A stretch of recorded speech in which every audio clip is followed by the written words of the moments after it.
All right, everyone, welcome back. We're going to be going over highs and lows and why we use the highs and the lows as liquidity areas and why there is liquidity there.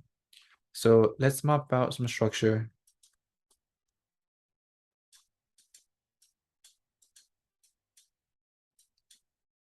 All right. So above this high, there's going to be stop losses from the people that are moving their stop loss. So they're trading their stop loss from here to here, then to here, then to here, then to here, for example, let's say. All right. We're also going to have buy stops sitting up here.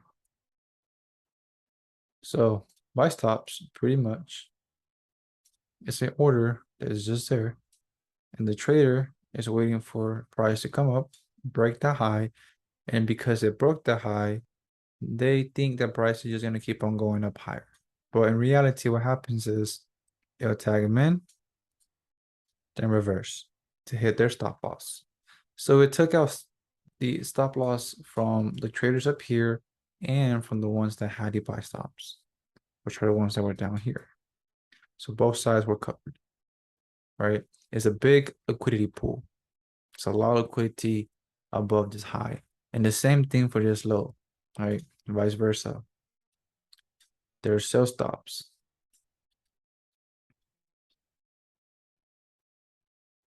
Just resting below this low or exactly on that low right there.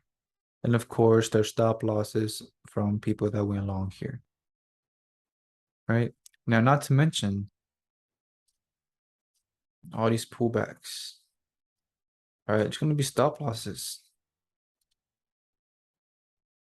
all right here, right? So it's just giving price a reason to go lower. And price needs a reason. It needs fuel. It needs that liquidity to make that move, right? And that's why every high and every low in the market gets taken at some point.